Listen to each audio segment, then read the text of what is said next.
which is a typical of the partners exchange within European project, is an important element of development and growth and a driver towards a brighter future.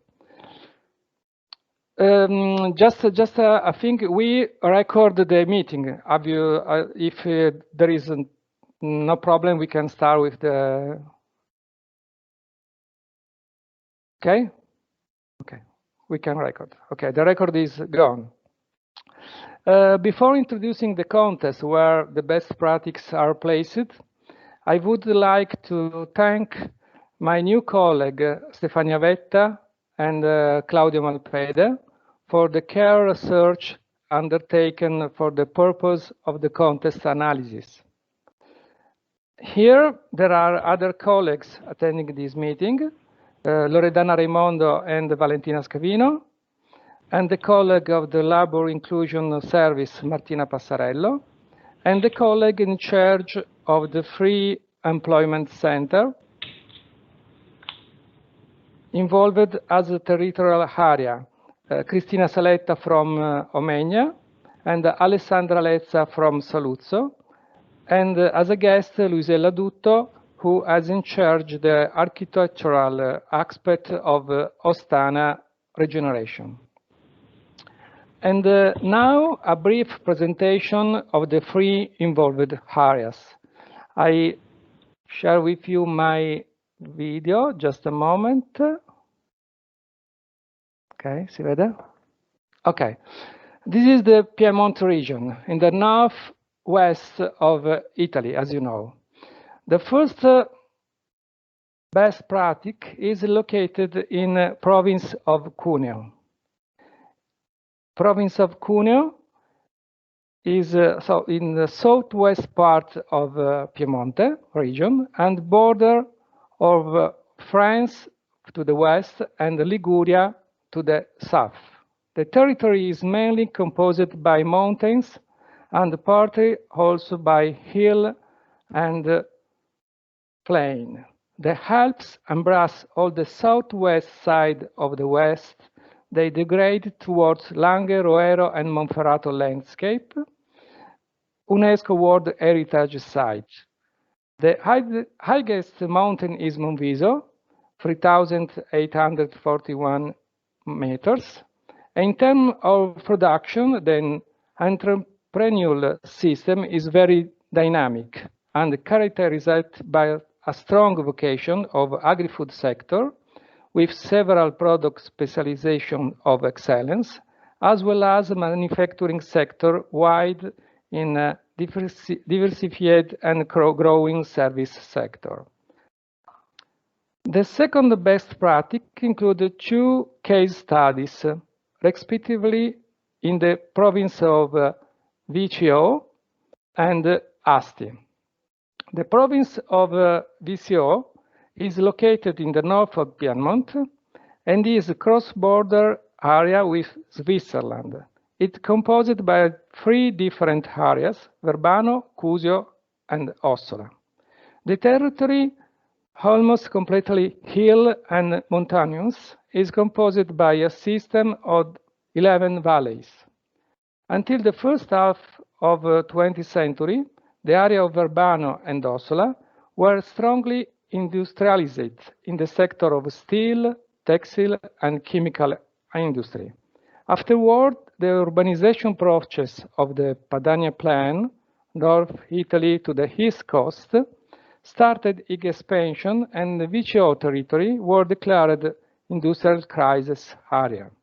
The Ossola, the area where one of our case studies is located, show a variety of economic activities. The Verbano has a strong vocation for the tourism, while Cusio is most industrialized area and many small companies are located there. Finally, the province of Asti. Geographically in the center of Piedmont, looks like an area mainly hill, and it's part of Langhe, Roero, and Monferrato landscape, UNESCO World Heritage Site with province of Cuneo. The territory is characterized by high quality wine culture and by a natural, historical, and cultural heritage of excellence. Tourism and food and wine sector are considered those with the highest potential for development. Okay. So, good morning again to all of you, and I'd like to thank the organizer for the invitation and and for the opportunity of speaking about the Ostana Regeneration Project. My name is Enrica Alberti. I'm president of Viso Aviso Social Enterprise and former members of Ostana Council. As you saw in the previous picture, we live in front of the Monviso Peak in the Western Alps, and Ostana is a multi-centric settlement including 10 hamlets at an altitude stretching from 900 to 2000 meters on the sea level. So let me give you an overview about the regeneration process of Ostana. You have to consider that 100 years ago there were 1,200 inhabitants in Ostana, living of subsistence agriculture and pasture, and of seasonal jobs and migration as well. Basically, it was a rural economy. After the Second World War, Ostana and the Italian Alps in general underwent a dramatic depopulation process as a result of the industrial development of the plain. For example, the people from Ostana went to Turin, that is like 90 kilometers from Ostana. So this process was so severe that in the middle of the 80s, Ostana could claim only 5 inhabitants living in the village all year long. That means in winter time as well, and they were mainly elderly people. Today, we celebrate 50 permanent people, including families and children, and the village has an average age of around 50 years old. That is very low compared to other mountain villages. And in summer, we have 90 official residents, and in summertime we are like 400 or 500 people that are mainly second home owners, tourists, or visitors. So what happened in the last 35 years that reversed the process of the population? In the 80s, a group of former Ostana inhabitants, at the time living in Turin and still forming a core of community there, took the decision to give a second life to the village, as I think as a form of respect of their ancestors. After 5 years at the opposition, the group in 1985 wins the municipal election, and Giacomo Lombardo becomes mayor of Ostana. Giacomo is a very motivated and enthusiastic man with strong leadership, a good network building skills, and a forward-looking vision. So the question for the new administration was, what do we start from? Because almost nothing was left in the village at that time. No economic activities were present. And the mainstream idea of mountains development was tourism linked to skiing facilities and summer vacation, both encouraging construction of modern buildings following the urban development model. Mountain was being abandoned and mainly used as a leisure place for people living in the cities. The new administration wanted instead to reconstruct conditions to bring back people to live in the village.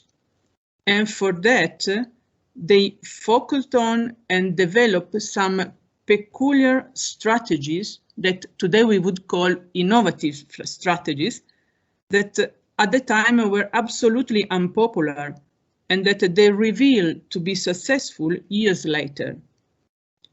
So at the beginning, they work on valorization of some point that they were still present in the village, and that we can recognize as Alpine architecture, natural environment, and cultural heritage. The cross that you see on the right side is the Occitan cross, and I will explain later what this is. So I'm going to explore better this point in the next slides. So what about Alpine architecture? Here you see some renovation example, but in the 80s, due to decades of abandon, in the village remained only groups of ruins or small houses used mainly in summertime. A positive result of abandon was that there were no modern buildings that could spoil the landscape. So the administration decided to give strict rules for renovation, such as dimensions of the houses, materials, facade, and so on, in order to preserve the original architectonic heritage. And also only restoration was allowed, so it was forbidden to build new buildings. At that time, restoration and valorization of Alpine architecture were not a popular concept, and this because it would have meant to invest money in a poor territory, and at the time the economy was running somewhere else. So the first to renovate in that direction was the municipality with a town hall renovation, and then private followed the example. And this created in the years a virtuous circle where beauty brought beauty. This type of renovation needed also to renovate the construction techniques, fostering thus innovation both for local architects and workers. In the last decades, Polytechnic of Turin has been collaborating deeply with the municipality, bringing further innovation and architectonical recognition at a national and international level.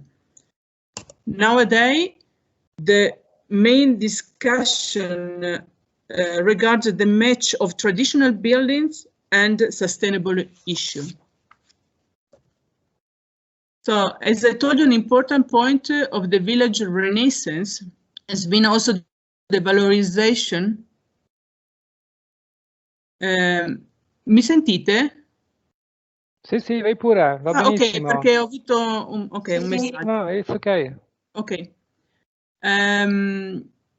So an important point was the valorization of cultural heritage as a starting point of a new awareness. Ostana belongs, as I told you before, to the Occitan language nation that stretches from Catalonia to southern France to western Italian Alps. It is the language of the troubadour that brings a rich literary, musical, and dancing heritage with it. Many events have been organized in the village in an effort of a cultural and cohesive growth of the community. In particular, I like to mention Premio Ostana that you see on the left. That is a festival celebrating minority languages from all over the world, including, of course, Occitan, in an effort to safeguard linguistic biodiversity. The third starting point was the natural environment, together with an astonishing landscape, as you can see from these pictures, both in winter and in summertime.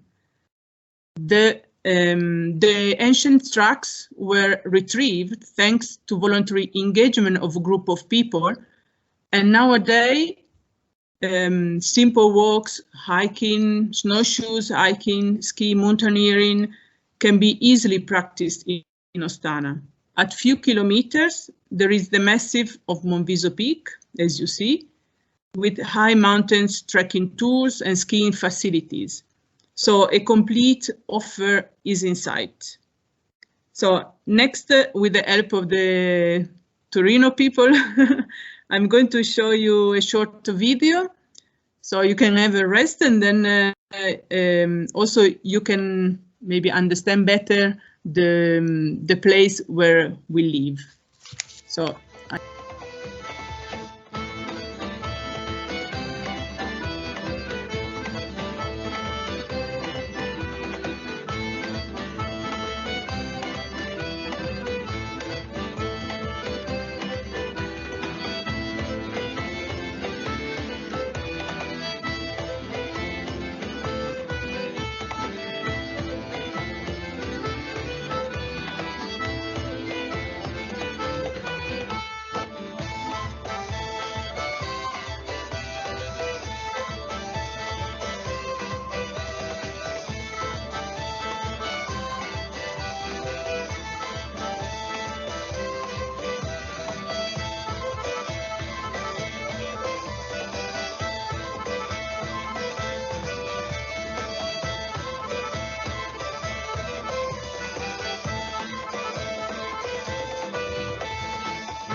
So I'm going back to to the journey of regeneration, just again with some other milestones. And in 2004, Giacomo Lombardo is again elected the mayor of Ostana, and the city council opens to externals, bringing new skills and allies in the village. In the decade 2011-2020, many economic activities at the start, and I listed them here for you.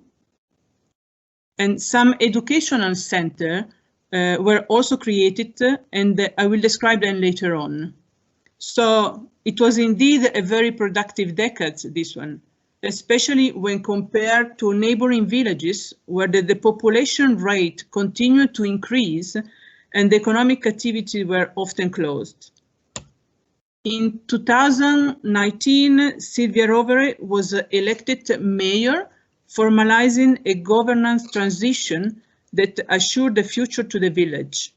She's an enthusiastic person, a woman, a non-native, married with a Spanish physiotherapist with 3 children. So definitely a further point of innovation for the territory. For clarity, I resume here the strength point that characterize the Ostana good practice, and at least what I think they are. Definitely the motivated and enthusiastic engagement of people, a strong vision of the future, a cohesive community that transform project into collective projects, the core of the community that was and is itself a source of innovation, a stronger public-private relationship and collaboration, a a rural-urban relationship. And I want to highlight this because often the relation can be very difficult instead. And a good network building and fundraising. We have to consider that Ostana, being a very small village, receives by the central state money sufficient only for the salary of one employee. The rest is collected by constant application for fundings at local, national, and European level. So I'm going to examine some of these points next. When we speak about the vision, we have to consider an holistic approach. So we can imagine Ostana project as a complex puzzle with many pieces composing the whole drawing. This is very important because rural projects often are based on one or few pieces only. We consider it important and we develop every piece, and every piece needs to interact with the others to be effective, and also to create a sustainable community. So I listed here some of them, but we can include them others. So I started with agriculture, pasture, but also innovation, culture, green mobility, etc. An important point is also social cohesion and innovation. As you saw in the previous slide, this puzzle, of course, reflects an heterogeneous community of farmers, shepherds, touristic operators, but also artists, scientists, professionals. So Ostana can be considered a social laboratory where at least 3 groups of population meet and merge. And all this part must be mutually supportive and cohesive to assure a collective good life quality. And as you see, I indicated here the native, that are people with family roots in the village.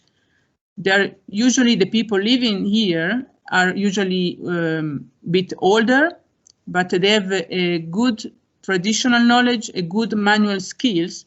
And then there are the non-native, that are people that came to live in Ostana as a life choice. And they are a bit younger, usually with a high educational level, but of course they know less the territory and they have lower manual skills.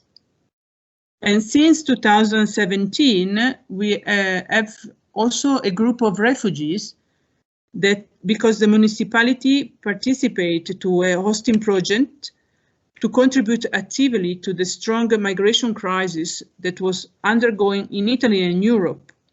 So many events have been organized to let the community and the refugees to get to know each other. And here I show you also some picture of moments where we do voluntary work for public goods. And all these moments are very important to strengthen the cohesion of the community. So I want now to linger on a bit on education instead. In 2012, 2 film directors, Giorgio Deritti and Fredo Valla, with strong connection with Ostana, Fredo is living in Ostana, for example, created the Ostana Video Making School that brought on the territory professionals and students in a full immersion session to inspire creativity in the mountains. As you see, there are a lot of informal teaching and some documentaries were produced during the years. Besides the intrinsic value of the school from the video making point of view, the educational projects are very important because the presence of a group in the village during off-peak times of the years is a great push for economic activities and also a nourishment for the community in social terms. Teaching and researching in a relaxing and natural environment is also the purpose of the Monviso Institute, created by Professor Tobias Lute in 2017. is restoring a small hamlet, applying innovative sustainable techniques, and creating a living laboratory for sustainability. Again, informal education and interaction with the community is very important. With the Monviso Institute, the municipality, for example, organized some sustainable mobility project, some project on circular economy involving also companies of the valley. So you can imagine the importance of this, and again, the groups of students and visitors contribute to animate the village. Collaboration of the regional Monviso Park with the 3 regional universities generated in 2019 through European fundings the Alpstream Laboratory for Studies of Alpine Rivers, and also a no-kill fishing area in the Po River. The Po River is the longest river in Italy and springs a few kilometers from Ostana. Again, this brings academic groups in the village, pushing economy, especially in off-peak times, and bring life to the village. The social enterprise Viso a Viso, cooperativa di comunità, has recently started its activity. In fact, it was in 2020 during the COVID time, and takes into consideration community needs and manage some of the municipal buildings of the village, thus reinforcing the cultural, touristic, wellness and educational offer of Ostana. Next summer, Viso a Viso, in collaboration with the Abadir Academy, for example, will host a Master in Heritage Innovation, and many other initiatives are going to perform, attracting visitors in the village. As I told you before, public-private collaboration is a key element and as a daily practice for Ostana. So interaction with the stakeholders is very important, and the municipality constantly check opportunity to get fundings for projects with destinations suitable for economic activities. After execution, the management can be given to private entrepreneur. So you can see here at the entrance of the village, there is the Mountain Hut Hotel. These are all public buildings. There is the local shop with touristic office, a climbing wall. Here there is a tree adventure park. This one is the Lupurtun Cultural Center with a bar and a hostel. The wellness center that we hope to open very soon, the bakery, and the Alpine welfare. Some of these buildings were designed with the Polytechnic of Turin, that of course give an important innovative design to the buildings. So in the next slides, you see how these buildings reflect on people that come and live in the village. There are young families, young couple, professionals that want to invest in Ostana and come to repopulate the village. As I said before, a strength point for Ostana is the network building. And here's some example of networks Ostana belongs to. For example, at the local level, we belong to Unione del Monviso, that is a local provider of services. Terres Monviso is a brand for promotion of local products. We belong to the Regional Monviso Park and MAB UNESCO Reserve that promote territories throughout scientific research and safeguard of biodiversity. At the regional level, we belong to the sustainable municipalities, and in Italy, we are a member of the most beautiful villages of Italy, and also we are an Alp Green Flag of Legambiente, that is an ecological association in Italy. In Europe, we belong to the Alliance in the Alps, and last year we were selected for the Smart Rural Areas project that involve villages in Europe to develop and implement smart solutions in villages. And we were the only Italian villages selected for that.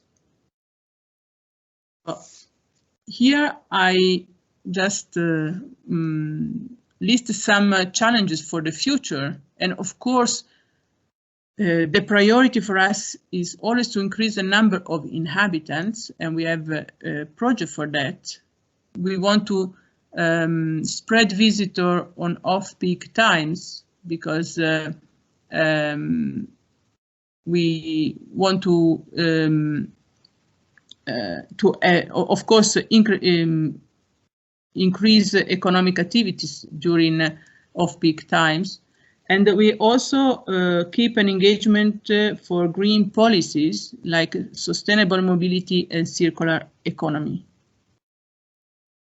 Thank you very much for the attention, and I hope the presentation can be interesting for the purpose of your project.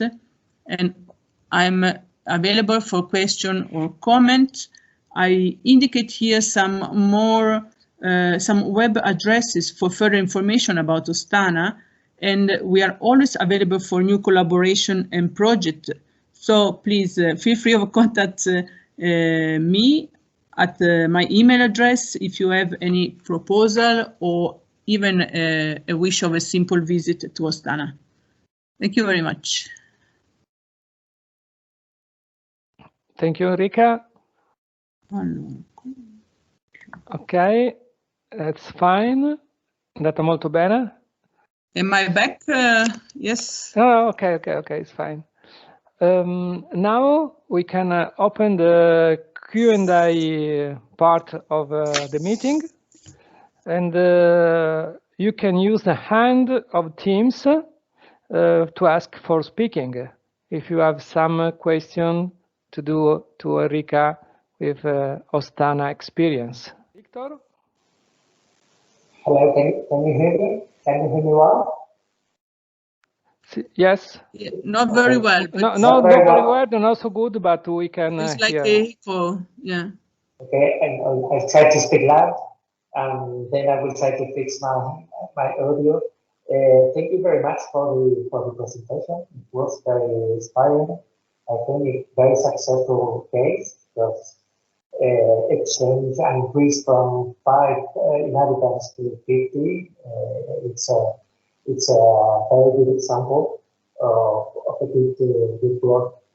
I have a question. I would like to know if the regional administration or the administration of the province have been part of the projects, if they have collaborated with funding, or in which way, or most of the funding was national or European funds. I don't know if the role of these two administrations, regional and province and provincial.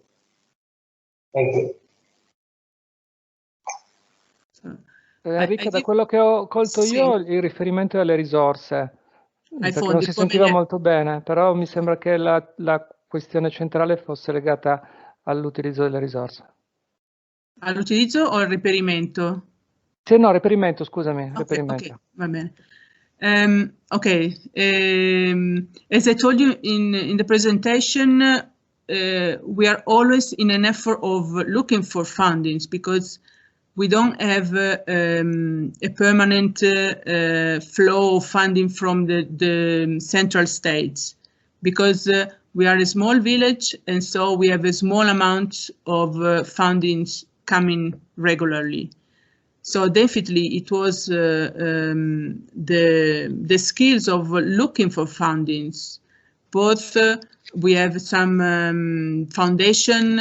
bank foundation in the region that help us, or regional fundings from region, the Piedmont region, or ministerial as well fundings. We do many applications. So we are always looking for fundings, and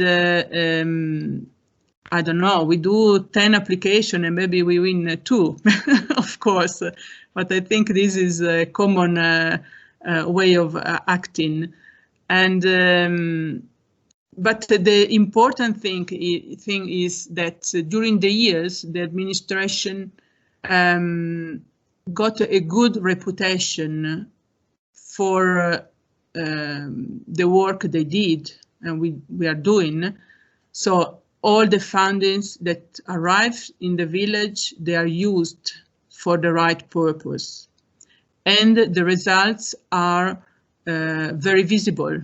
So the reputation is very high, and this allowed us to, of course, to get fundings better. It's I think it's a very peculiar way of acting in Ostana compared maybe to other places in Italy. So that's also the reason why, for example, I came to live here. I was living in Milan, and I came to live here 7 years ago.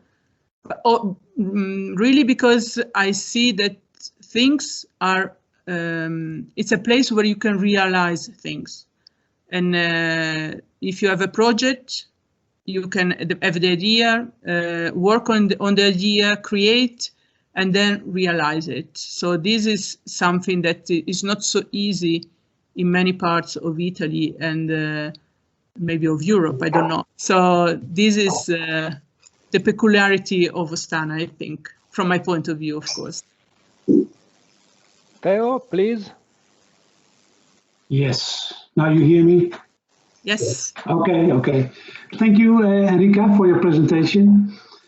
For someone who is living in the Netherlands, it's really an eye-opener that you have such small places like Ostana. My question is, you said you want to increase the number of inhabitants, and I was thinking how many inhabitants you would like to have in the future. Is it 100 or is it 200 or is it 1,000? Thank you very much for this question. The aim is 100 inhabitants all year long. And this because, of course, we see that when we are in summertime, for example, of course, it's very good to have a lot of people, but they bring a lot of problems as well in terms, for example, of mobility. And because we have a very narrow streets going up to the higher parts of the village, and people today is not like 100 years ago that the people were moving, walking. Now, if you want to go from one hamlet to the other, you want to go by car, for example. So we are working on sustainable mobility projects because we want to, for example, having some e-bikes that could be a good choice for the people when it's not raining, of course, to move and not to create pollution, not to create traffic. So definitely we take in account all these problems. And that's why we want to spread visitors during the years, because mainly we have a lot of people in August, a lot of people at Christmas time, and then we have, I don't know, I imagine November or maybe April that are very quiet time of the year. And in this case, we have problem for the economic activities that they don't have clients. So we have to balance all the activity during the year. And this is very important.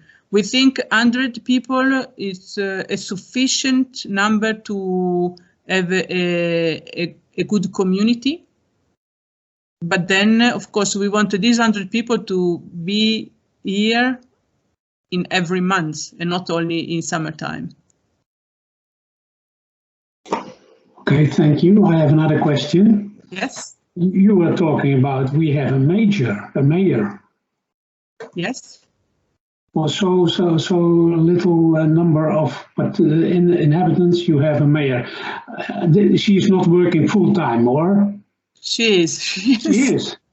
She's running the Mountain Hut Hotel. She arrived in Ostana doing that, and she got very involved in the community. And Giacomo Lombardo, he did many years as a mayor, but after 3 times he couldn't be re-elected. So we needed, it was a time where we need really to change the mayor, but also to find the right person. And we were very lucky because she's a very engaged person, motivated and younger, of course. And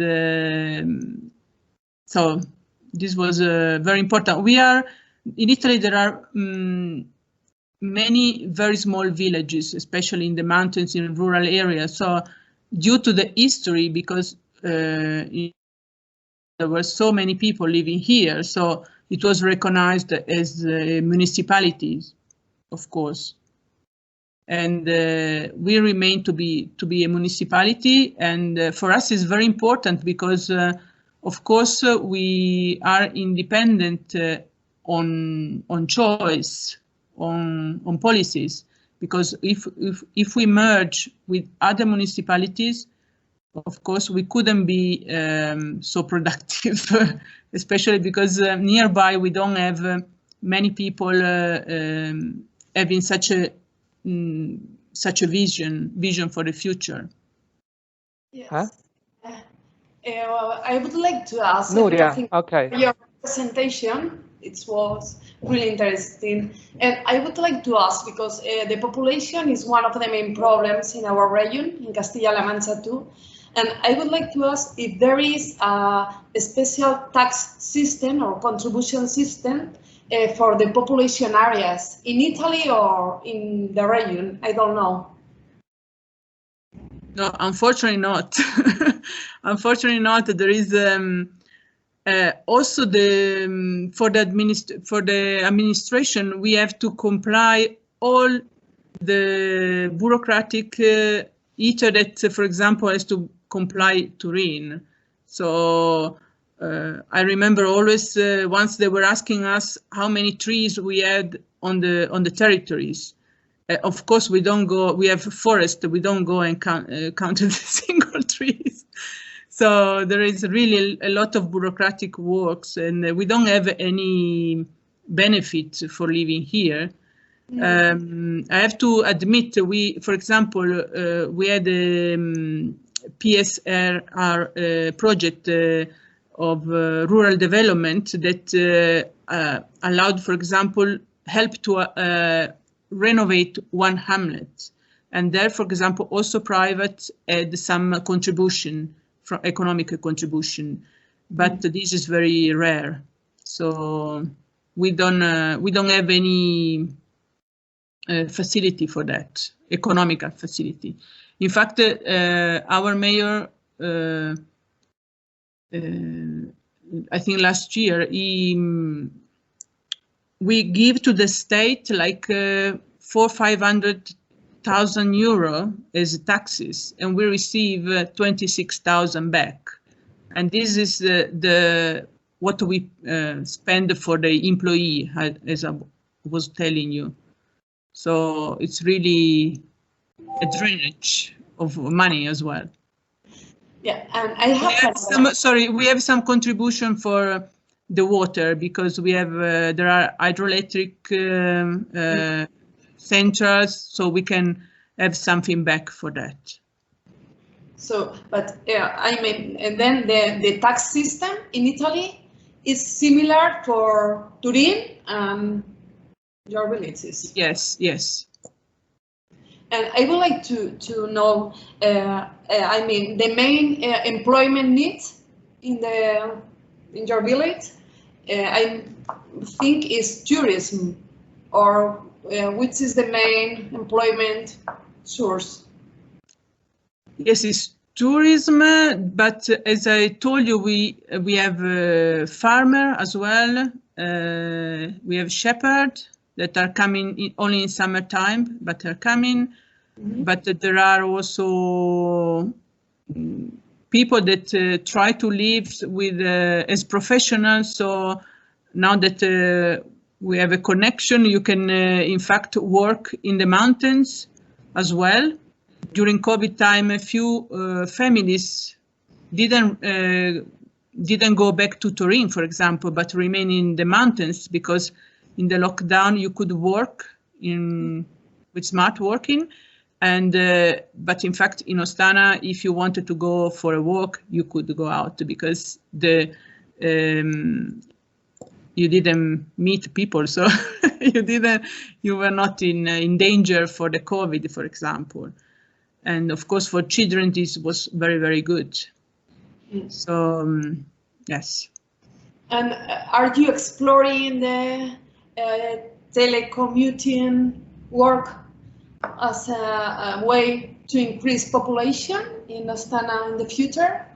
I mean, due to the COVID, a lot of people are working at home.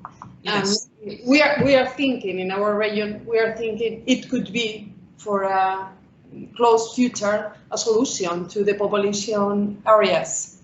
And maybe definitely. This is one opportunity that we have. Last summer, for example, we had many people coming for tourism because, of course, here you can keep the distance easily. So, and if you have a good connection, you can work, and this is very important. And of course, here you can work, but then you can go out half an hour, and you are in the mountains. You can enjoy the landscape and to do sport or whatever. You don't have so many, well, theoretically you have the same restriction that in the city, but of course then there is a reasonable flexibility. But of course remote working is a possibility to increase the number of inhabitants, maybe not for all year long, but for few months. And this is why I indicated we are implementing a project of residence, like that can be artistic, but can be also professional residence. And there is a group of entrepreneurs that bought a hamlet, and they will build in the future an ecological resort. And but they work in innovation, and they did a project on forest management, and with the local wood they built a chestnut hut. So it's a innovative hut that was placed at the beginning of the village, and this can be used for free for 1 year. And we want to, for example, give to professionals that can stay few weeks and try to see how it is working in remote and working in Ostana. So if they enjoy the community, the landscape, it could be a good experience for them in a future choice to decide to come and live here. Thank you, Enrica. You're welcome. Of course, it's a pleasure. I will. Okay, that's fine. Well, we can go on with the second best practice, youth entrepreneurship in rural area, 2 cases in province of Verbano Cusio-Ossola and Asti. The first presentation by Cristina Rainelli, co-founder of farmhouse Alpe Burchi and president of Italian Cheesemaker Association. Cristina, sei con noi? Yes, here I am. Can you see me? Can you hear me? Yes, eccoci. Okay, right. So, good morning, Welcome, everybody. Cristina. Okay. Thank you. Good morning, everybody, and thank you very much for inviting me to this meeting and presentation. So for technical reasons, I think that Stefania Vetta is going to launch the presentation instead of myself, because we tried the other day. So, well, while she is working on that, I just want to present myself and introducing the first part. So I will talk to you about my farm, my experience as a farmer and as a cheese producer in the Alps. So Burki is the name of our society, and it's a farm in the Alps. We are actually, as in the next slide, you will see that where we are. We are in the area of Verbano Cusiossola, and it was already presented. And I'm not going to be long on this part, because they already said that this area is completely full of mountains. I would like to stress the characteristic of these mountains. These mountains are really steep mountains. They are very pretty similar to what you can find actually in the Himalayan areas. And this is very important to note, because the activities that could develop in these areas are strictly affected, but of course the environment. So how this activity, our farm, developed is strictly related to its history, season flow, and necessities. Why? Because if you can see the lower map, I just pointed out 3 yellow dots. The first one on the right is the dot in which you can identify the area at the bottom of the main valley we work on, which is where we keep the animals and our main work during the winter. Then we have a middle dot, which include another farm, which is in the middle of the valley, and it's around 700 meters above the sea level. And then the last dot on the left, it corresponds to Macugnaga, which is at the feet of Monte Rosa, which is the second peak in Europe for height. And here we have the pastures that we use during the summer, and the agriturismo. So this is just to give you an idea of where we are and where we work. And the important fact is that we have developed our activities in different parts of this valley. This valley is long 35 kilometers, and it has many villages, very pretty similar to the Ostana village that was seen in the previous presentation. So in the next slide, I just want to give you some clues about our history.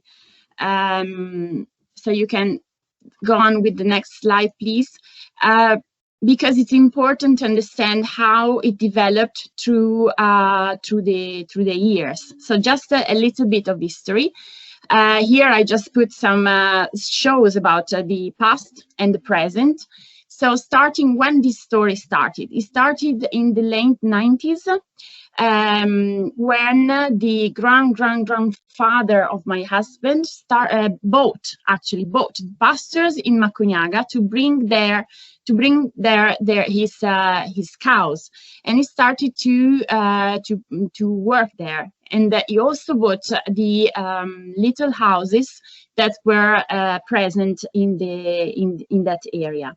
So the story started then, and it developed during the last part of the 19th century, when in Macugnaga lots of mountaineers from France, from Germany, from Great Britain started to climb Monte Rosa, because there was this period, the important period of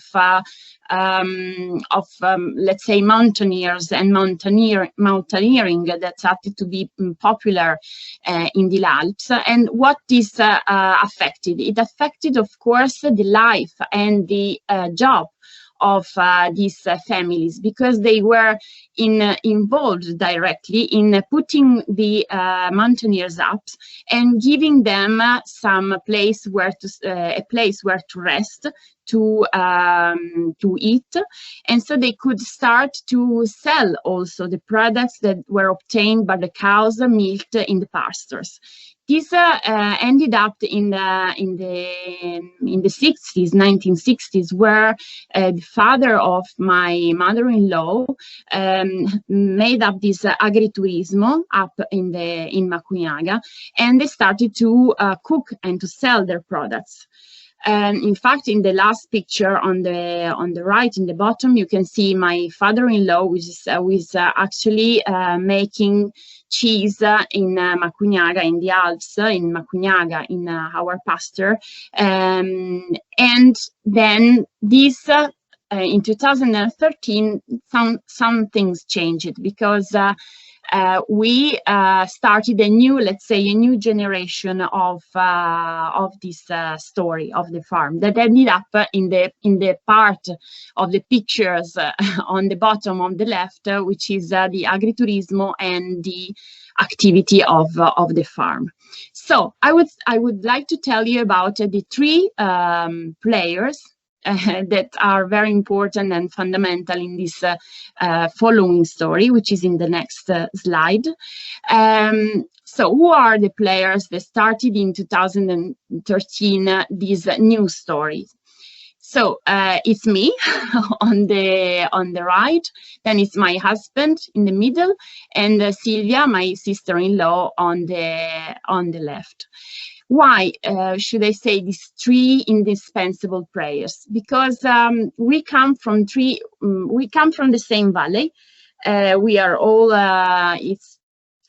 from here, but we have three different stories that can, at one point, they come to be the same story. So in the next slide, what I want to show you is exactly what this happens. So what happened? So let's start from myself, Cristina. So I graduated in molecular biology in Milan, and I won a PhD in cancer immunology in HSR San Raffaele Institute in Milan. And I worked there for 4 to 5 years. So the question would be, of course, why did you go back to the mountains? And I would like to summarize the answer in this phrase, which I stressed on, and it's because sometimes roots are stronger than anything else. So just to explain easily, it's like when you have these movies in which you have a person who can hear a soft voice coming from maybe the woods or some places that brings you to go back to a place. And this is actually what had happened to me. I felt the need to go back and to give something of myself to the place where I was born, because I could understand that the place was very important and it was a very special place. I just didn't started immediately as a farmer, because before I had some teaching time. And also I had some touristic experiences, because I opened up my own travel agency, as incoming travel agency, but the things didn't go very well. Afterwards, well, of course, the question would be, will this help anyway in the future? So this experience, and yes, the answer, of course, is yes, and you will see how it helped. Then let's turn into, well, of course, then afterwards I married Alessio, he's my husband, and I entered the story of farming and making cheese. Then the other player is Silvia, my sister-in-law. She graduated in marketing in Milan, and she worked for a long time, firstly in Sopexa, which is one of the leader Italian agencies in food and communication. Then she became partner of a web agency, and she worked there for 12 years. So she mainly worked on the web and on the marketing. Then again, this question, so why back into the mountains? And the answer is always the same. Of course, for her, it was also the force to go back to what her family did. Of course, Silvia never left the farm and the agriturismo, because during her spare time, she spent a lot of time working in the agriturismo. And then going back to Alessio, my husband, he graduated in sociology in Urbino. And but actually he graduated while working, so he has always worked as a teacher, and I would say he's the whole keeper of the family roots. Because since he was 12, he started to milk the cows, to work with the animals, to work in the agriturismo, to follow all this farming part. In fact, he would be the one, when asking about new projects, he would be the one saying, yes, the old way was always the best way. Of course, sometimes it's ironizing, just smiling, but he is the root mainly. So we can go to the next slide, please. And so change trends. What happened? Here you can see what happened before. So looking back to the past, what was before 2013 and what was after 2013. So when actually in 2013 we made up the new society that was going to lead the farm. So before we had 2 points, 2 dots that correspond to the winter area in which we have the cows in the bottom of the valley, and 1 dairy that was located there. And then we have the second dot, which corresponds to Macugnaga in the pastures for the summer. In that time, only 1 single type of cheese was made, and it was made to be used in the agriturismo mainly, and some of it was sold to other peoples and mainly tourists. After 2013, what did we do? We changed lots of things. And first of all, with some European funds, we made the second dairy up in the pasture, because in that way we could be able to make more different types of cheese, to develop different techniques, and of course to encounter new customers and new needs about also the agriturismo. Then what did we do more was to acquire the farm of my uncle that was in the middle of the valley, because my uncle had as well another farm, but it was an old structure that was not able to cope with new necessities, and also it did not give him enough money to live. So instead of losing everything that was all the efforts that were made by my personal family, we thought that the idea was to englobe its activity and to use the stable there to keep some animals also. And we also prolonged the numbers of months in which the animals could stay outside in the pastures around that place as well. This also improved in the conditions of the cows and the animals, and allowed us to have more, to acquire more possibilities to develop. So why about all this? Please, next slide. What are the considerations that we had? Of course, we wanted to grow, and to grow we had to invest. But the question was how we could invest.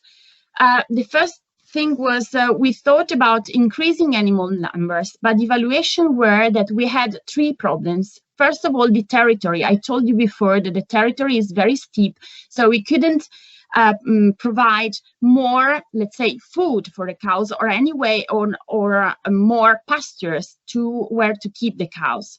And also to increase the animals would mean to have more costs. And these costs will be relied to, of course, the animals, but also in employing skilled collaborators, which is a cost and also very difficult to find. So what's the solution? The solution, we thought it was to increase in quality. So, and how increasing quality is, it's not a simple process, but it's a very important process. And in the next slide, I can show you how we developed, our activity developed.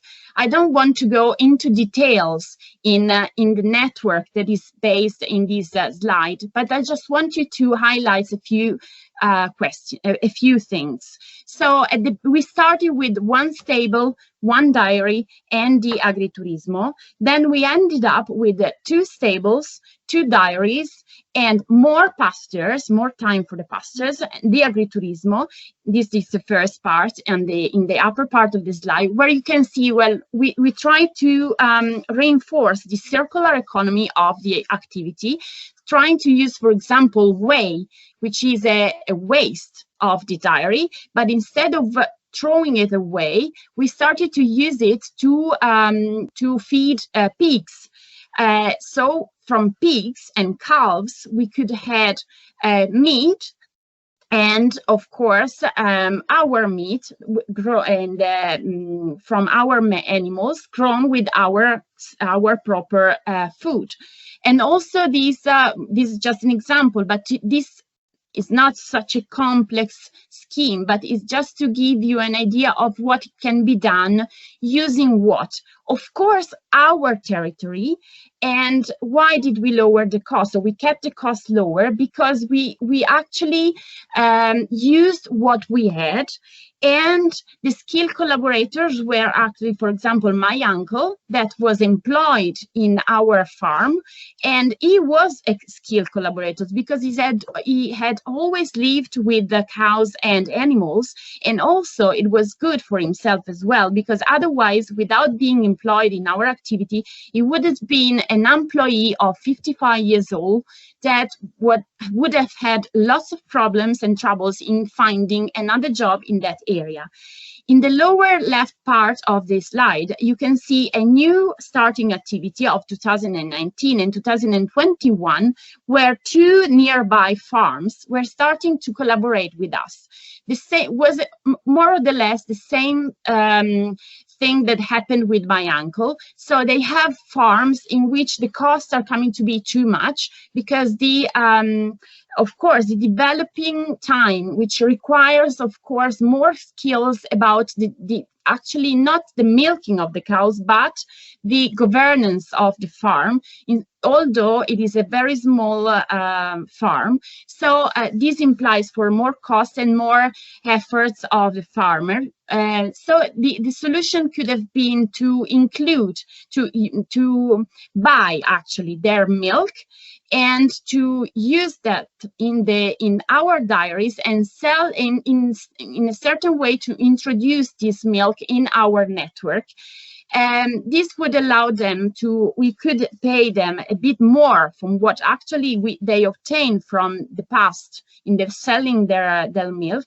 And of course, we started a collaboration, meaning that, for example, in this very moment where I'm here with you, explaining you about this farm, one of these guys working in these farms is actually making the cheese for us. So we are starting to collaborate also to employ them just for some time, but allowing them to stay in their real farm, in their farm, and keeping their farm, but still in the same time completing their need of let's say earning some money with some job that we give them. So in this way, we use the territory in what we have, we keep the costs a bit lower, and we still have skilled collaborators working with us. Next slide, please. So which are the clues? So the question is, how did we gain this new complexity?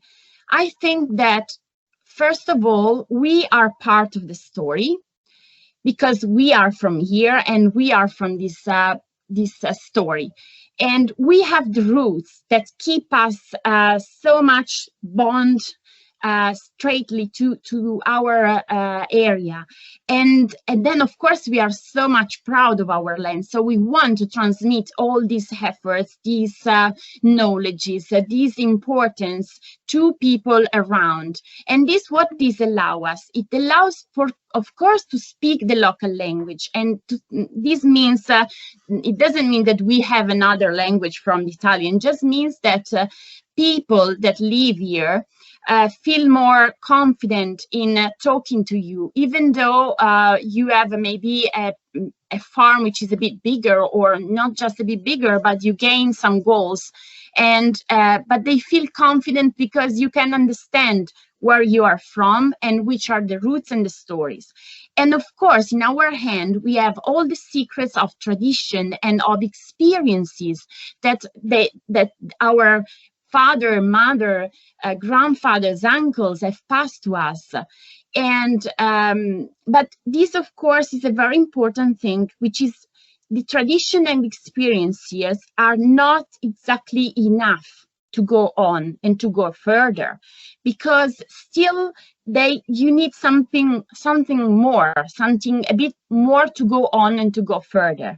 So, and then also what is also important, that we know, having been away from here, having had the opportunity to study away, to, for example, I also had experiences as an au pair outside. I also won a scholarship to study in Great Britain when I was in the university. So we know, and we feel part of a moving world, meaning that we know that it's we are included in a bigger system, and we feel that we want to stay in that system. And we feel the need to face with all other conditions, other opportunities, other realities, other situations. And we know that study is so important. In fact, this what allows us to, of course, in some ways speak other languages, also English, for example, but other languages meaning that you can talk to and understand a language is more rude, let's say, to some people that are local, but also we can face to people that come from outside and use other way of speaking, other languages. So we can face both of these areas. Then we know that studying and learning is very, very important, and this would allow us to get in touch with the outside world and keeping a line from the past to the present and the future. So next slide, please. So just a bit more about learning, because I have some personal considerations about this special clue. One thing that is important to know is that our shelves are mainly empty, and this occurred also when we started in 2013. Actually, this means that we didn't need it to increase quality because we had shelves full of cheese and we needed a way to sell it.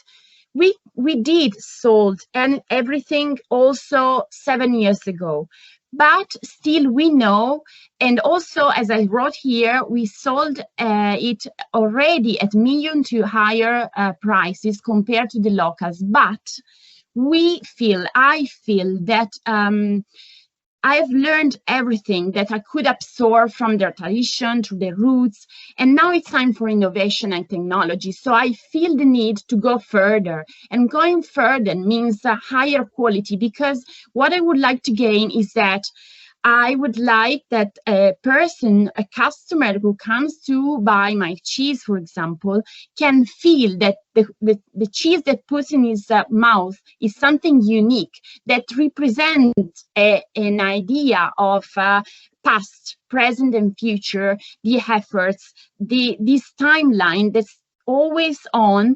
And all these requires, of course, a study, because you need to understand how to improve what you have, because you never feel that you are at the end of the story.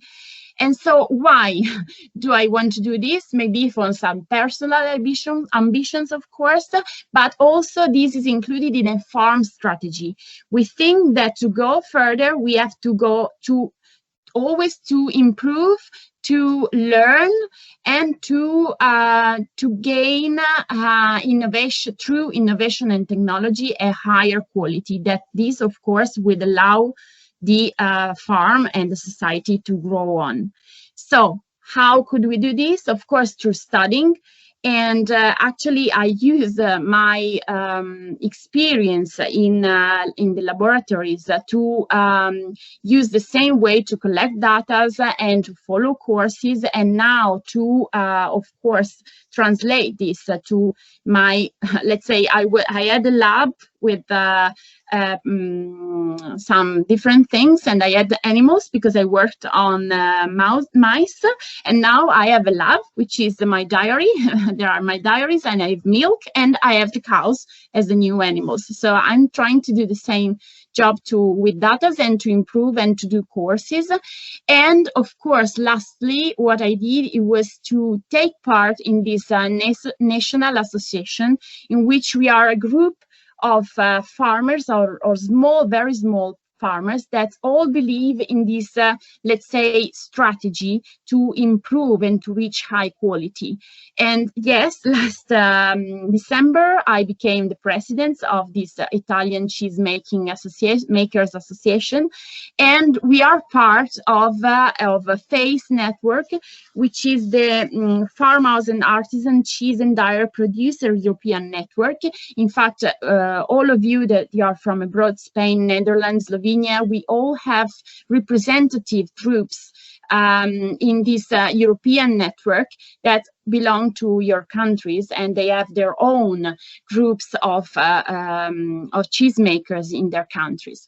So just to conclude in the next slide, the highlights that I want to stress on, sorry, no, just one thing more, just to go back to if the question before I had in the previous slide was if all the tourism teaching would have helped me in my job. Yes, because we can see in the next slide that actually what we also do to enrich our offer, and so to enrich and to, of course, in this way gain a new activities that would, of course, bring money to be invested again in the activity, is through cheese labs. So what I actually do is to teach some customers to how to make cheese at home. And then we also have some events. Here you can see a Christmas cheesecake that was made for, of course, a wedding. And then what I do here is a witch, which is me, actually in the middle. It is me making poisons for the children and telling them stories about the mountains and the farmers around the fireplace. And I'm the witch coming from the mountains and the glaciers which are near our agriturismo.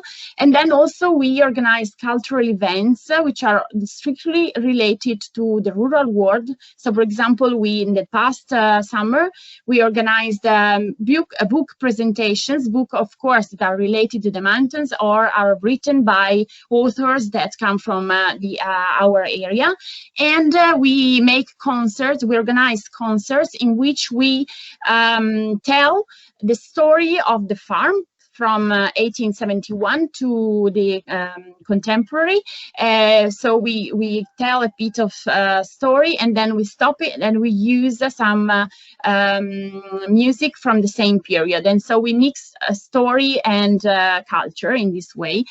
So this is another idea of using our skills to improve the activity and to vehicle our products through different ways, and to, of course, help people to understand what is our story. Of course, a very important part is made by my sister-in-law, which is in charge of all this marketing stuff, so websites, social medias, Instagram, Facebook, and she involved photographers and all the connected activities. So this is a very important skill that help the activity to grow and to go on. So in the last, as I said, conclusions, I just would like to underline these few things. So the Ossola Valley and the surrounding areas could work on rural identity, which is very important.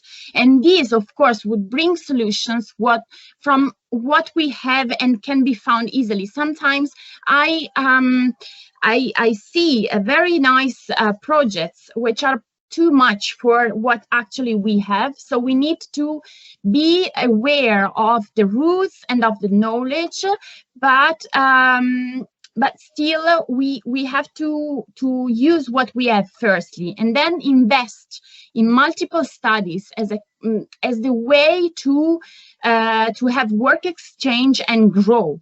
So it's very important to invest in learning and exploring different skills. So why Burki obtained results? Because of the strong link between the old roots and the projection into the future. And we took advantage of the skill that we had in different areas that were grown outside this area and then brought back. That is my idea of strategy, and I would just leave you with the last slide in which I put the last two babies born. Actually, now they are almost 7 years old, and so the story might go on in the future with our next generations. And thank you for listening, and I hope this presentation will give you some clues and help for making ideas. Thank you very much to everybody. Thank you, Cristina. Thank you, Cristina. Grazie mille. Grazie a voi. We can go with a part of a Q&A only for Cristina, because Cristina must go before the closing of the meeting. So if there is someone that want to ask something, is free to do now. Yes, thank you so much, Cristina. It was very interesting. I have a question about your association, and do you include any kind of teaching of your skills, of your knowledge in the area for other producers, or for I don't know, from people that want to know a little bit more about the cheese production in the area?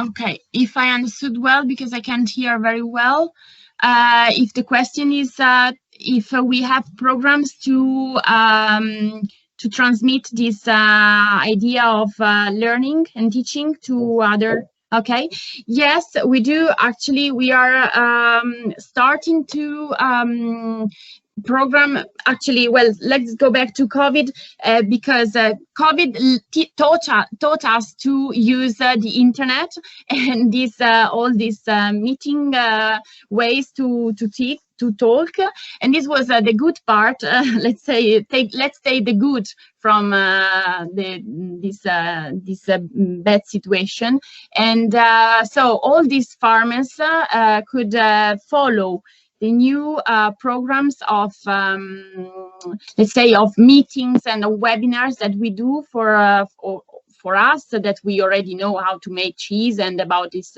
things, but also to other people that would like to get into this theme, into this field. So we have a list of webinars that are open, and some are closed just to the association. But of course, the idea is to get in touch more and more with, for example, also schools that are involved in farming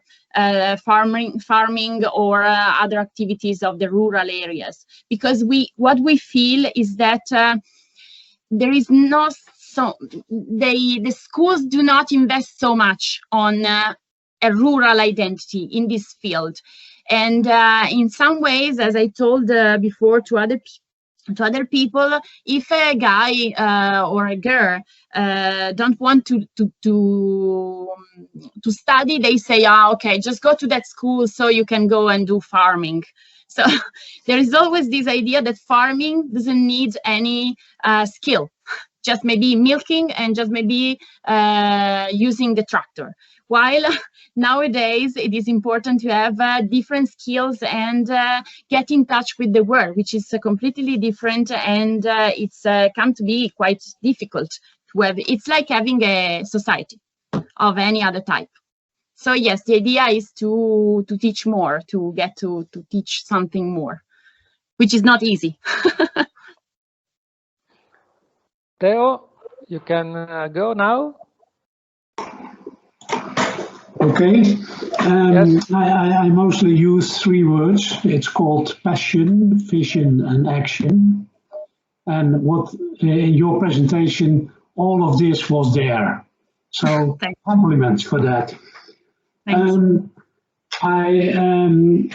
asked myself if young people who are living in your area, is there employment in your area, or are there you don't have problems to find staff to do this work?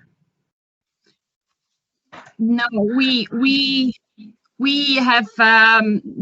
It's very hard to find staff and for this field, because most of the young people that get into this job, they don't feel it's when you work in farming, you work 375 days a year. You can't stop. You have lots of efforts to do, and it's really hard to find employees and young employees that want to follow this line. Mainly, our sources come from actually people who are over 50, and they actually had their activities in the field. And as I said before, for the 3 cases that we had, my uncle and the other 2, I say guys, but they are 52 and 54, that are working. They are going to work with us. They are our chances to grow. Of course, this is a problem, because in 7 to 8 years, they are going to have the age to be rented. So we have to replace them with with other people. And actually, at the moment, we don't know. We are not facing the problem, but it would be a problem. Some of the bigger farms around are employing Indian people and foreign people from Romania or from India. So yes, the idea maybe is to try to follow somebody, but it's really hard. But so that means that there is a lot of work for you to do as president of the Cheesemakers Association, to have a good connection with the schools, vocational schools in agriculture, to get new staff educated, or? Yes. Is that something you are really working on, or? Well, so the thing is that at the moment, what I'm working on is to make a better structure of the association, because being a national association is very hard. So at the moment, we are 100 farmers that belong to this association. We have more people asking for it, but we need to be more structured. The groups in the other European countries are more structured because they started maybe a bit before. So firstly, we have to do that. Afterwards, we want to work on learning, and then of course making connections with schools, because it's a need. We need that profession. We need the guys to be professional, to know what they are going to do. Okay, just Cristina, just a curiosity from Valentina, is a colleague, about the name of your farmhouse, Burki. Why Burki? Burki is a name coming from German language, because Walser population that colonized Macugnaga as almost all the places around Monte Rosa and the Alps, coming from also Austria. So it's a German word, and it means a land between two thongs of ice. That because let's say the area in which the pasture is brought was actually the beginning, maybe in between two thongs of the glaciers. So I waited for other people who could ask some questions. So I don't hear anything. So that's why I have another one. I think for Christina, it's interesting, the information I have about our region in the Netherlands. And the region is called Agri-Food Capital. It's a big region. And we have some information about new policies in agri-food. So I will send it to you by email so that you can read about it. So see what you can do with it. And when you have questions, I can try to deliver these questions again to other people who are really experienced in this. Okay. Yes. I also read a question here, Giorgio, on the chat. Sì, vai. Did you say that you cooperate also with some Slovene partners? How it's true always, we all belong to FACE network, which is the European network. So I can just send some clues about the European networks to Giorgio, so that you can spread it through the other countries, and they can see which are the referent in their own countries. So the cooperation actually works on different levels. We have levels regarding research, we have levels regarding laws, and the aim of the European group is to bring to the European community some common problems that belong to all the countries, even though we have different laws in each country, or even though we have, for example, different main animals in the field, but we have certain items that are in common. So what it is done is that to collect these problems and try to sort them out, or try to have answer from the European community directly. So that's the way how we work. So I will send Giorgio all the information about FACE so that you can find your group in the group which is related to your own country. Okay, that's fine. I think we can go on. Yes, with the last presentation. With thank you very much to everybody. Grazie, so Cristina. I got to make my keys. Okay. Thank you very much. Yeah. Thanks. The last presentation is by Stefano Scavino. Stefano Scavino is the founder of Farmhouse 2 per 1. And Stefano, ci sei? Ok. Sì, si sente. I think we can say something about the name of your farmhouse. I think it's very interesting to know why this name.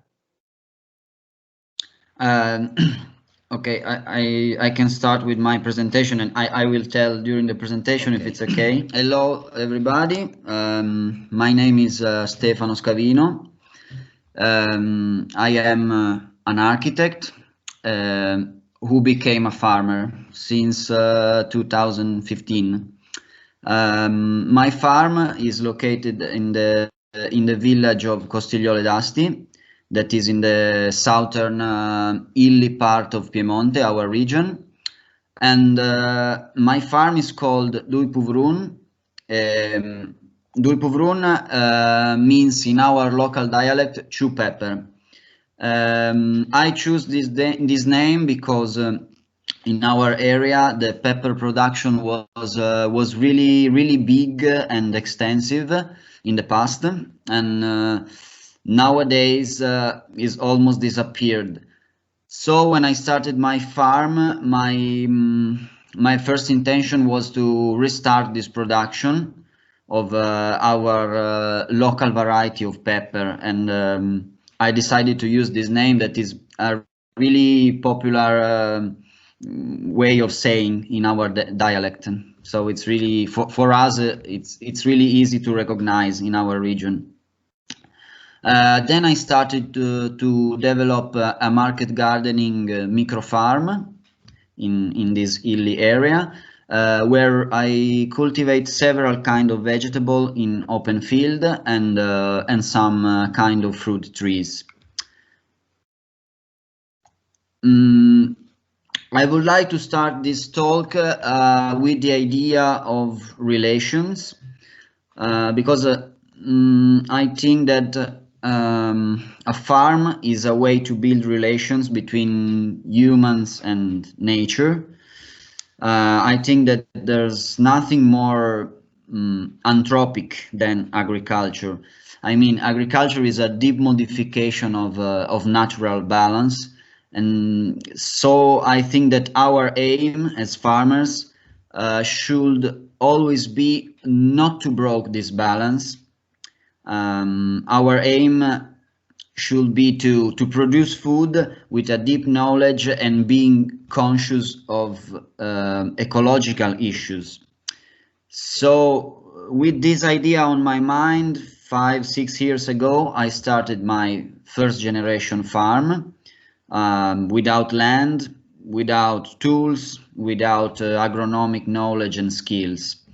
But I had this strong idea on my mind, this idea of balance between humans, nature and culture, in order to build a farming site in a sustainable way. So my talk will be focused on this idea of relation in farmings. The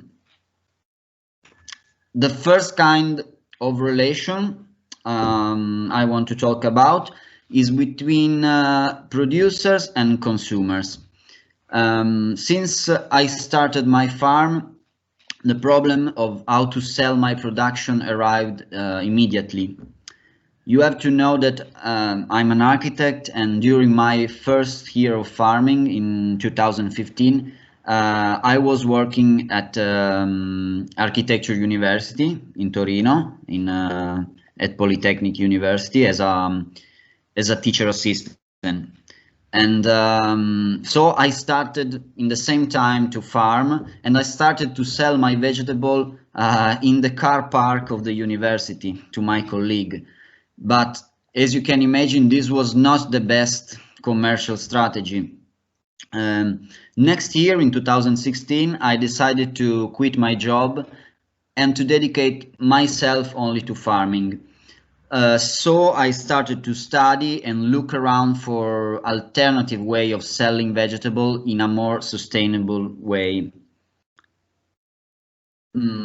So I found out that in USA and Canada, it was very popular a system that is called CSA.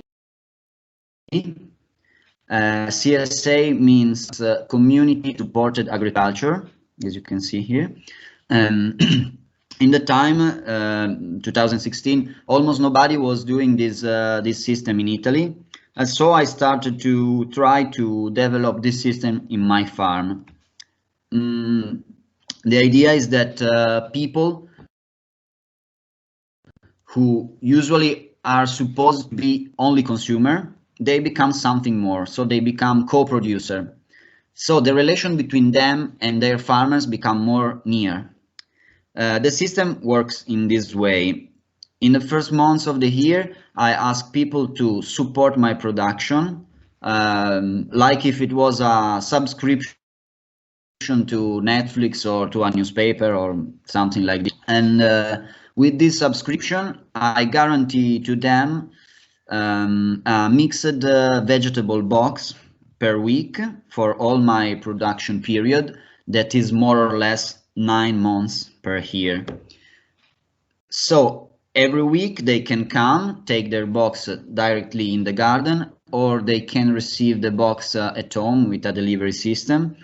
And with the box, they receive also recipes and tips of use of the vegetable and so on.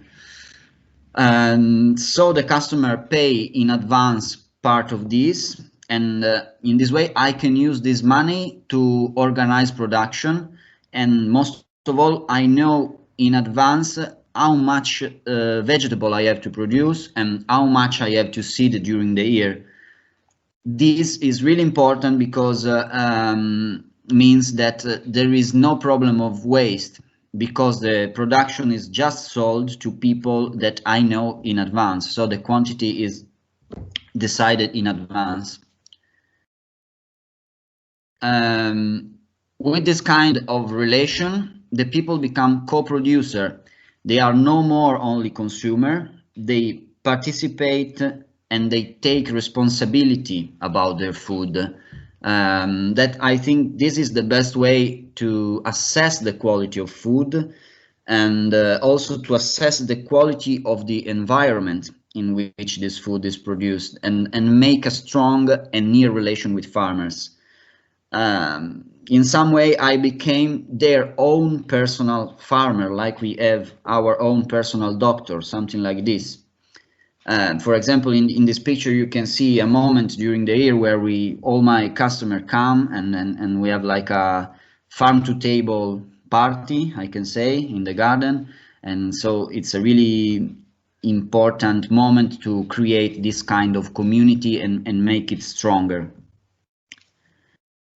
The second kind of relation I want to talk about is a different kind of relation, and is between the older generation and the new generation of farmers, and also about the traditional knowledge that we can learn from them. Because as I told you, I'm a first generation farmer, so I need some knowledge from the older people that are not in my family. Sometimes it's not easy to relate with older farmers, I have to say, but when you find the right one, it can be beautiful to improve your skills and learning from them. I think one of the best practice that we can learn from older generation in farming is seed saving. Seed saving, unfortunately, is no more a common practice between farmers. And this means that a big loss of biodiversity. Nowadays, we always speak about traditional or historical variety of vegetable and so on, but we focus only on the gastronomic or taste aspects, and sometimes this become something like a fashionable approach. But we have to know and to think that the most important reason of seeding traditional variety is a scientific reason more than a taste reason. If you can see a part of my collection of seed that I reproduce every year with this idea on my mind. So I was saying there's a scientific reason, and the reason is that this kind of seeds, they grow up year by year and they are selected by local farmers, so their genetics is built for specific climate and ground conditions. This means that they are stronger, they are more capable of response to climate change, because every year the genetics changes in relation to environment changing. So we can say that seed saving of traditional variety can make our food production system stronger and most of all more resistant, and can ensure us a food security for the future. So I think that seed saving and learning this practice from older people is really relevant to us as farmer food producers. For this reason, I want to tell you the story about this man. I was looking for traditional crops to cultivate in my farm, and I found out that there was a rare kind of artichoke that in the past was quite widespread in my area, but in the last years it was less known and cultivated. The reason of this loss was that the season of harvesting of this artichoke is really late, is in the month of May, and so the artichoke arrived on the market later in comparison with the southern variety of artichokes. This is why the prices becomes too low to produce, and so more and more people started to cultivate less and less this kind of variety during the last years.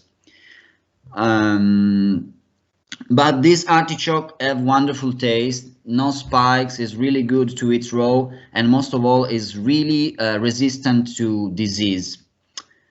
So someone told me that there was an old man called Egidio, the man I show you, that since more or less 70 years was cultivating this artichoke. I didn't know him. I tried to go to his farm, and I gradually became his friend. I started to stay near to him during all the most important cultivation stages during the year. Then I put some plants of this kind of artichoke in my garden, and I started to cultivate and think how to spread and let this artichoke known, because its taste and characteristic were very good, and I noticed that almost nobody between my customers, my friend, my family knows about this kind of artichoke. So I wanted to spread, to let them know. This experience of learning material culture from older generation was really impressive and relevant to me, and I wanted to spread and found someone to cooperate with and let them know how beautiful it can be to be part of this farming flow, I can say. So I will pass to another kind of relation in this story.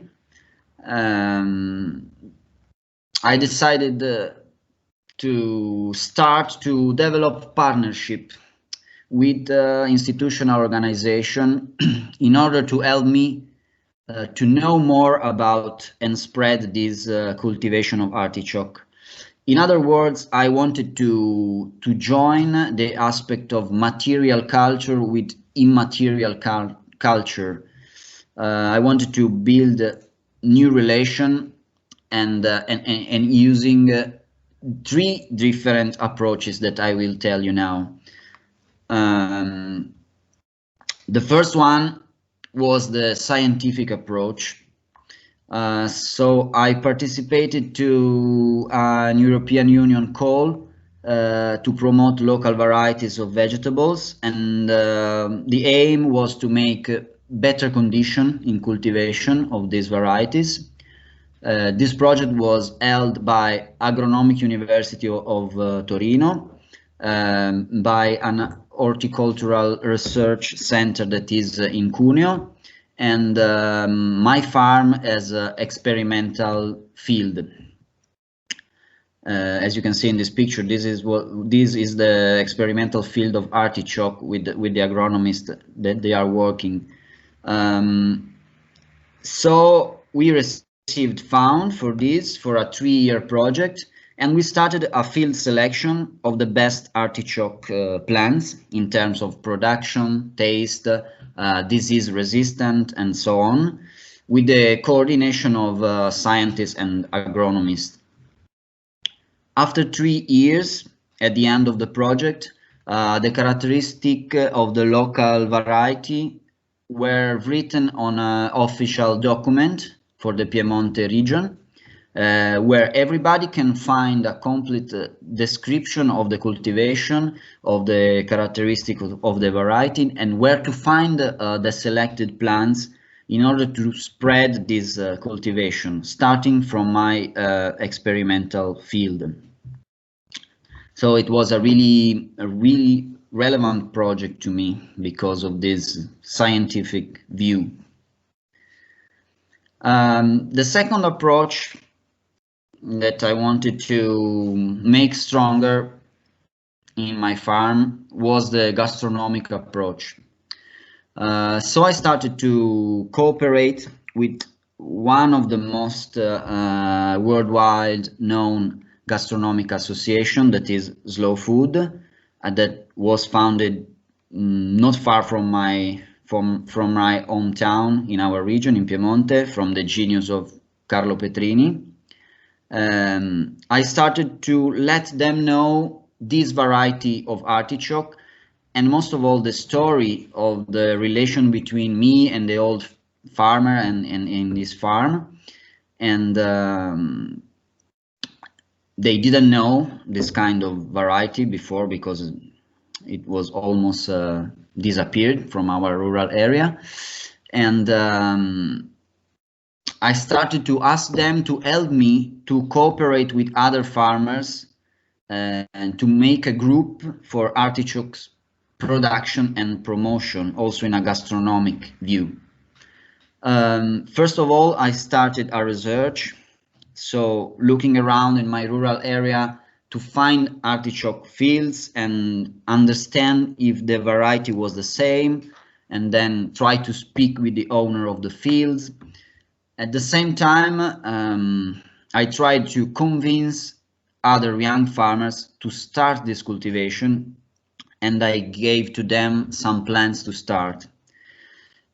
After this work that was really long, difficult, and of course for free, I succeeded to create a small group of 7 farmers interested in this cultivation of artichoke, and we started a path of promotion of this.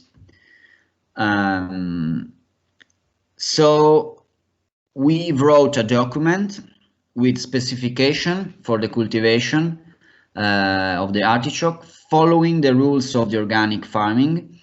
This document was signed by every one of us, and then we received the recognition of Slow Food Presidium for our artichoke. You can see here a screenshot of the page of our artichoke on Slow Food Foundation for Biodiversity. The Slow Food Presidia is a project that sustains quality production at risk of extinction. So they want to protect unique regions and the ecosystem, and also to recover traditional processing method, and also safeguard native breeds and local plants variety. So it was a beautiful goal, and after this we started to spread the selling, even if it was 2020, so not an easy year. And we started to sell to local restaurants and also in other regions, and also to deliver our artichoke abroad in UK market after this recognition.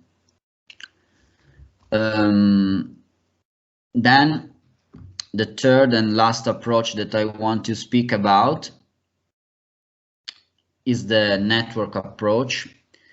That was crucial in the artichoke project, but can be seen in as a wider approach, because I think that every project in farming needs a strong network of cooperation to exist. When I started my farm in 2015, the movement of microfarming was almost unknown in Italy, and most of the microfarm they were not conscious about the power that microfarming can have if the system is widespread and well designed. Nowadays is really different. There's a strong connection between market gardening, microfarm all over Italy, and so I am part of this group. You see some of us in this picture. We were in Trento in January 2020. Was one of the first moment of meeting for all of us. We are farms that are in the northern and center part of Italy, and so we decided to start to organize and meet and talk and try to have confrontation to solve the problem that we have in farming, and that in some way they join us. So this meeting was a beautiful occasion to, first of all, was a beautiful occasion to celebrate our winter sustainable vegetable production. And I say sustainable because the idea was that every one of us bring their only vegetable that can live in the winter without input, so without eating. And so we have production and result without putting input, and we arrived to have a beautiful vegetable also during winter in a sustainable way. This was the main theme of this meeting, and also to confrontate and how to arrive to this result. But most of all, we had a really important moment for confrontation and make a relationship between people and micro farm that are located in different places, so not near. But in the end, we can say that farming means relations, and this is my hope for the future of farming. To make always stronger this consciousness between peasants, between farmers, and to be inspired by movement like Terra Madre, that is one of the most important network of farmers in the world, and convince people that farming in relation is really better and is a beautiful way of living and working, I can say. So my talk is finished. I hope you liked it, and here you can find my contacts. If you want to ask me, I'm here, and thank you for your attention. I have a question. Can you hear me? Can you hear me well now? Yes, Victor. Yes. Stefano, congratulations for your presentation and your experience. And I wanted to know something about it. I mean, I can see clearly how was the transition to incorporate or to innovate in your new profession, in your new initiative.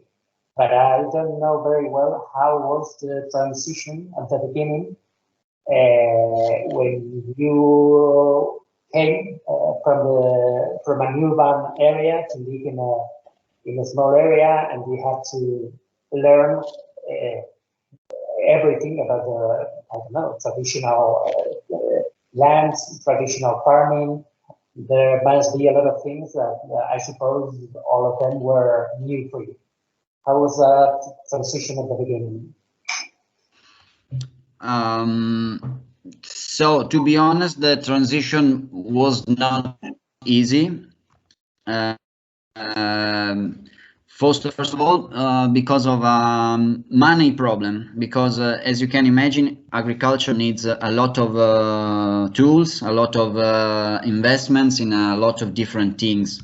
As I told you, I didn't have land, so I had to rent. I didn't have any kind of machine or tools, and almost nothing. So I was really starting from 0 point. So this was really difficult at the first time, and also this is also why I started to think about this idea of micro farming, where the input are as much as possible small input. So no big machine, no big tractors. No, most of the work is made by hands and or with small tools, and the approach is more to understand what you are doing and have a good crop using using your skills and your experience that, of course, there wasn't my experience. So it was really important to build year by year, of course, with errors, with problems, with crops that you seed and then you don't harvest, and so on. So it's like a long journey that is not finished. I'm just at the at the starting point, but the transition, I think I'm in the transition right now, and step by step I'm trying to make better my working condition, my results, and also my satisfaction about this work, because one of the reasons because I'm doing this is that I was not satisfied of my job before, and so for me, in a personal point of view, it's really important to make my day-by-day routine satisfying in my farm, and also with good results in my cultivation, of course. Did you have any kind of help from the local, from the municipality at the beginning to settle down? Sorry, from local? Yeah, local kind of help from the local administration in which you were going to settle down your farm. Not so much from local, but I participate in several European calls in the rural. I don't know. The translation is like rural development plan. In Italian, we call like this, and so part of my investment was covered by this. Right now, I participated 5 different in 5 years, so quite a lot for my small farm. I tried to take these funds from there, and from the local, not so much, to be honest. Okay, Victor, what you think about we can if there are not more questions, maybe we can stop here 5 minutes. We can check my audio, and then in 5-10 minutes we can start again. I mean, as planned, we should be back, let's say, at 12:30. Okay, we can do right? 10 minutes for coffee break. Okay. Sorry? 10 minutes for coffee break, for pause, for a break. Yeah, the break is useful just to check my audio and to finish the session. Is that okay, right? That's fine. Thanks, Stefano. Thanks, Enrica. Thanks, Cristina. Very, very interesting work experience. We are so happy for your participation at this event. Grazie, veramente grazie. Thank you so much to all the speakers. Yeah. Thank you. Bye. You're free now. Now we are free. Thank you.